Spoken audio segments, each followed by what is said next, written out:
This exercise was meant to get you comfortable moving around in Illustrator and playing with different compositions. Let's take a look at some examples to see what other things we can learn.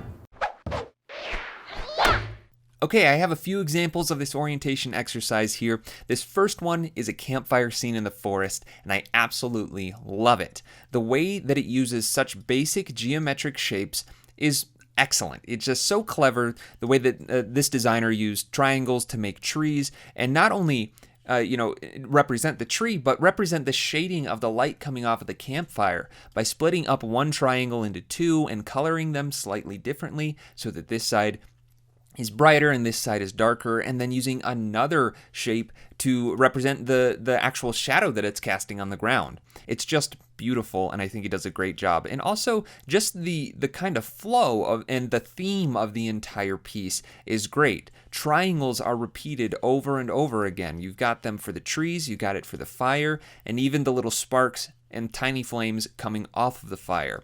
But then we also have some circles that are representing the light, and that makes sense. It would be casting some light off in this circular pattern coming off, and that's again mirrored with the ends of the logs. It's all just a really, really well thought out design. I think this is a great example of making something that looks really, really nice with very basic elements and just making very intentional decisions with your design to add a lot more depth and a lot more realism for something that isn't real at all. Obviously, a campfire isn't a perfect triangle shape like that, but everything feels like one coherent piece, and the design is just very coherent. I love that. Now, if I were to change anything, it might just be a little bit of the color.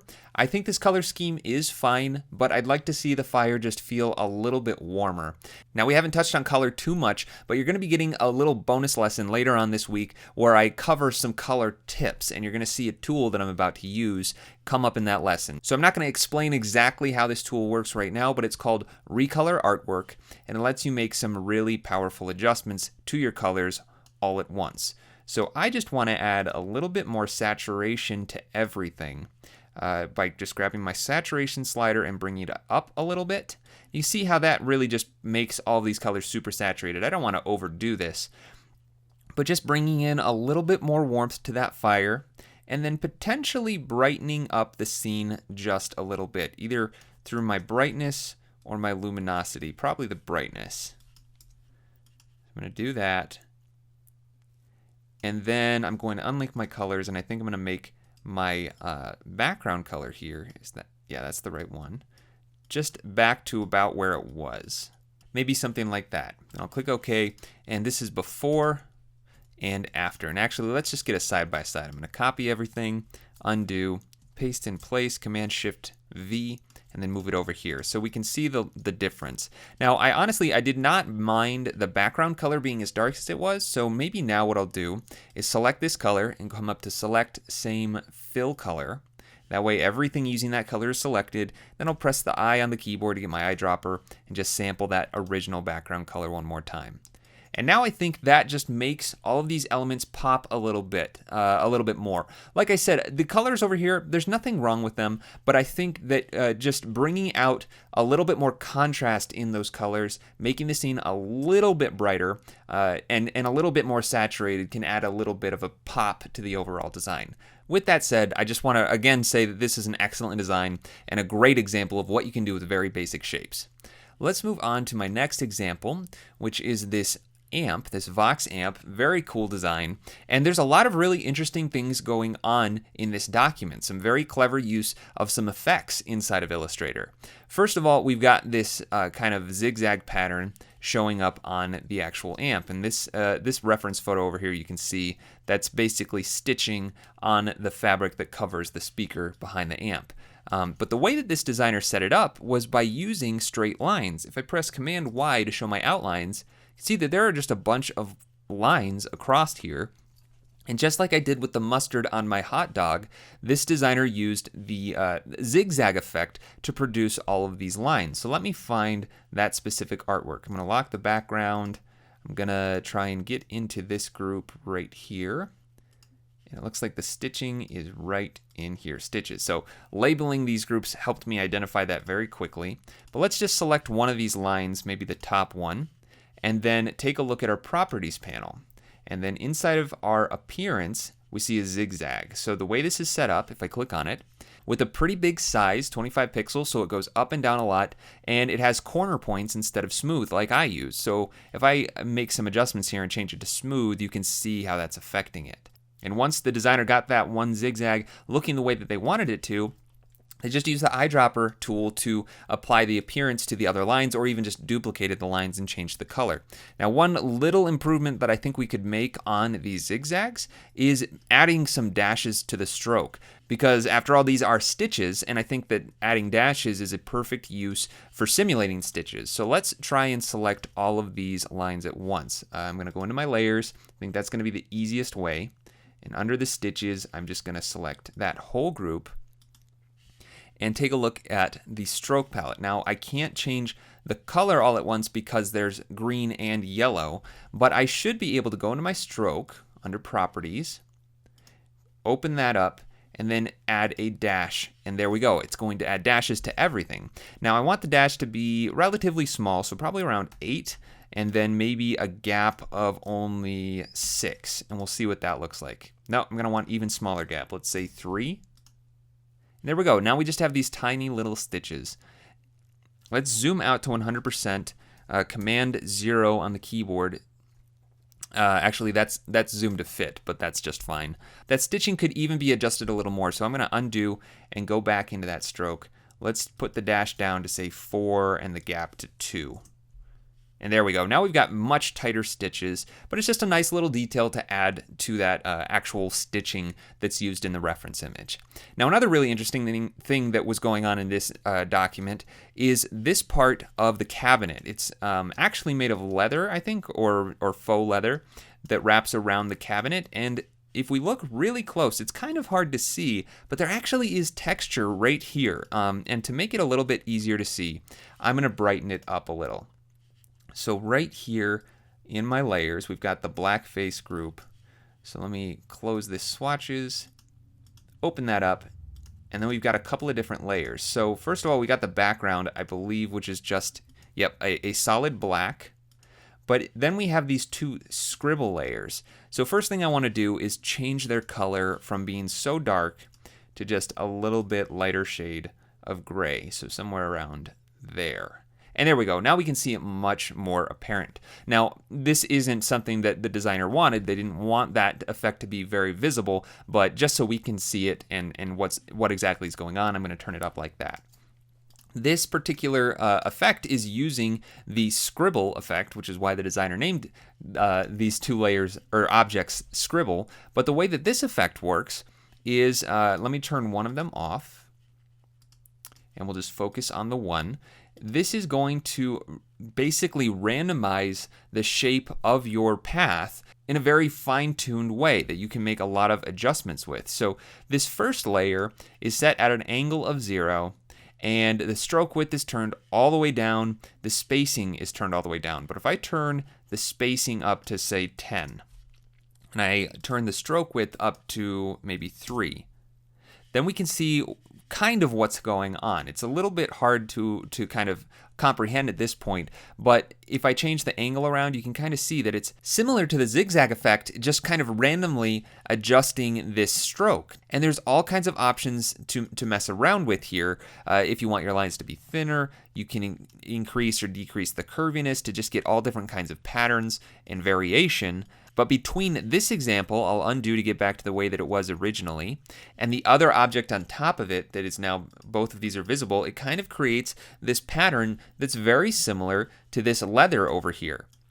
So I think that was just a really clever use of that effect to give a little bit of texture to that section of the amp. One thing I will point out is that the settings were so complex, the stroke width and the spacing were so tight that this actually takes up a decent amount of processing power. You might notice that it is a little bit more difficult to work with and slower to respond. And if I were to change this to my Pixel Preview, it's going to take my computer a bit to actually render all of these effects as pixels instead of just my vectors on top of my GPU rendering. So be aware of that some of these effects can be very intense if you turn the settings crazy high or crazy low like this, but that doesn't necessarily mean you shouldn't use them. You just need to be aware of that, and if that impacts your workflow, maybe do something else. But again, a really great example of just using basic shapes and clever effects to simulate different things.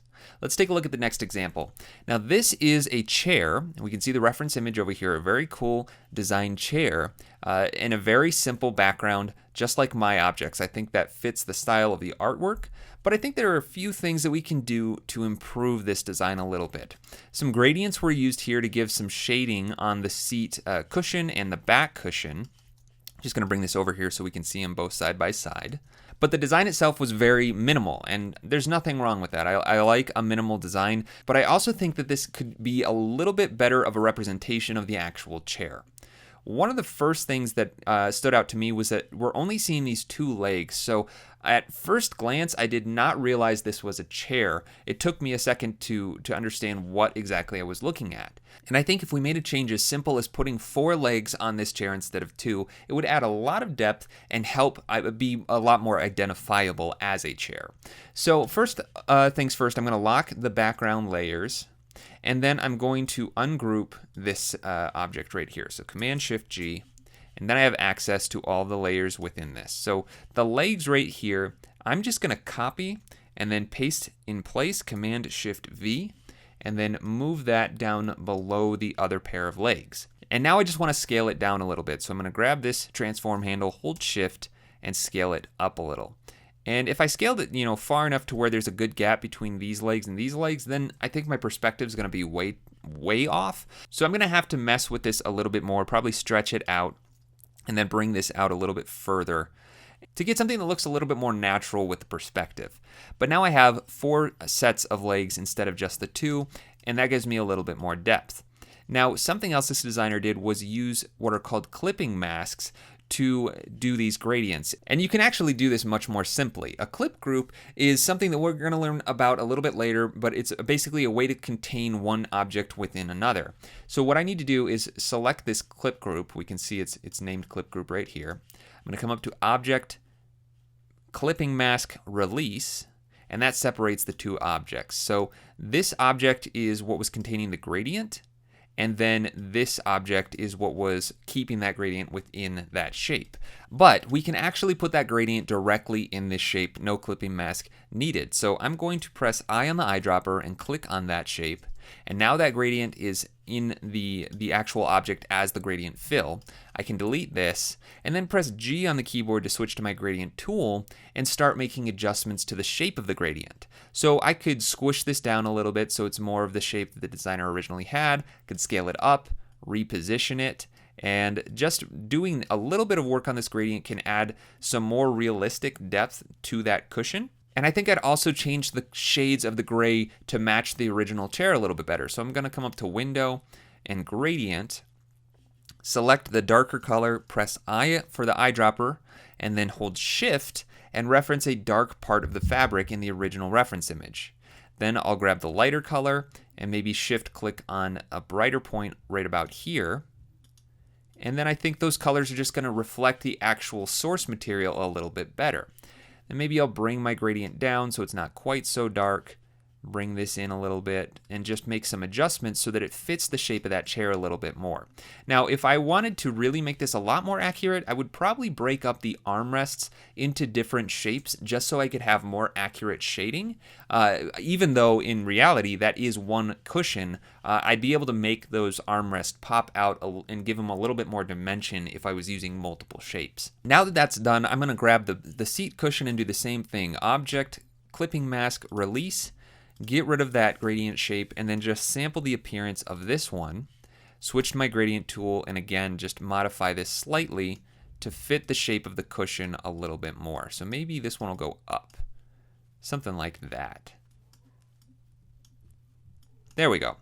Now this designer did use a gradient on the legs, and I think that's great. That adds some shading to the actual seat, the part of the seat that's covering the legs. But again, this is done with a clipping group, and we can really simplify this. So I'm going to go to Object, clipping path release, clipping mask release, and then just sample that gradient, and then redraw the gradient by pressing G on the keyboard, clicking and dragging, and I need to go in the opposite direction.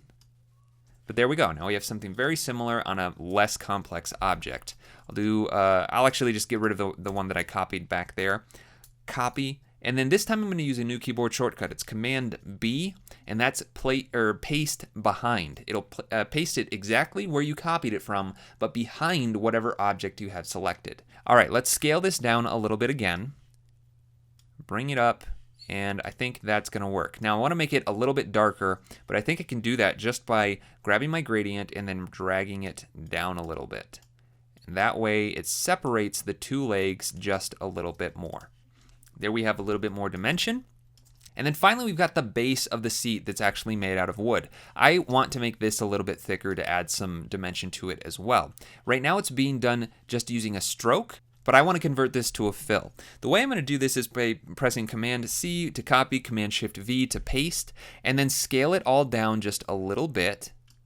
And then I want to select both shapes and join them. Command J once, that joins this side. Command J one more time, that joins that side, and I'll just make sure it goes down below the cushion.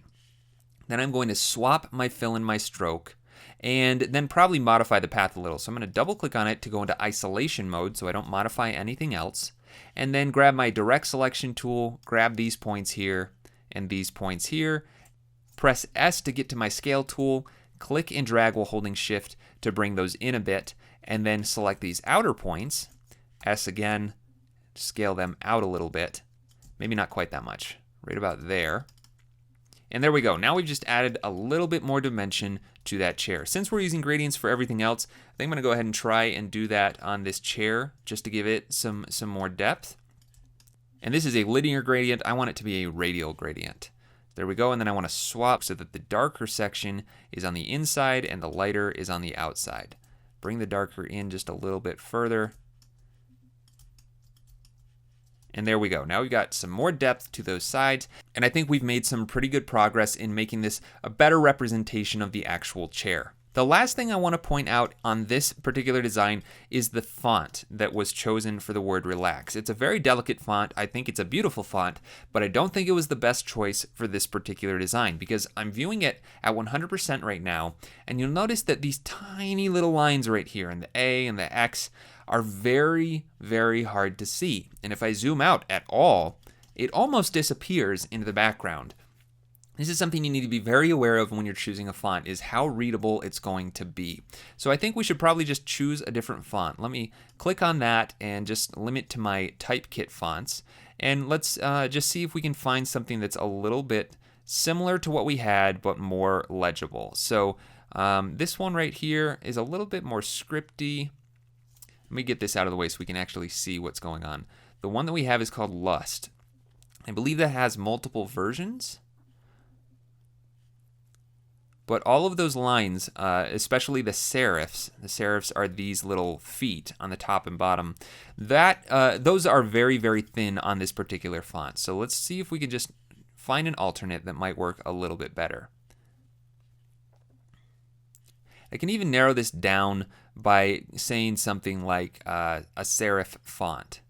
And this first one that it came up with is actually very similar, but it just has thicker serifs. So this is before, this is after. And I think even just that simple little change can make it much more legible and helps it work better as a design. Okay, let's move on to the last example, which I want to just show you because it's just a fantastic example of how if you just keep adding little details with basic shapes, you can make something that looks very complex and very beautiful. This is a boombox, obviously, that was just made up of tons of little shapes, circles, rectangles, tiny little lines with strokes on them. We've got some highlighting in here using opacities at these angles that just really add a nice bit of dimension to the overall design and some style. I love how the background kind of works as almost like this light burst. All of these angled lines are drawing your attention directly to the center of this speaker. The boombox text is laid over on the side. It balances out the composition. This is just a really, really effective use of the basic shape tools inside of Illustrator. If I zoom in nice and close here, you can see that again, even just something as simple as a knob or a dial on a speaker can be made up of just very simple shapes, like all of these lines repeated in a pattern. We've got the little shape to do this kind of diagonal diamond-shaped highlight, but everything else is made up of circles and using gradients effectively to add a little bit of depth with that shading. I think this is just a really great project for this assignment. Next up, we're going to be taking a look at your making connections exercises. Hopefully, you're already starting to get the hang of using Illustrator, and this assignment was meant to challenge your technical skills and to give you tons of practice with the pen tool. Let's take a look at some of your sessions' work.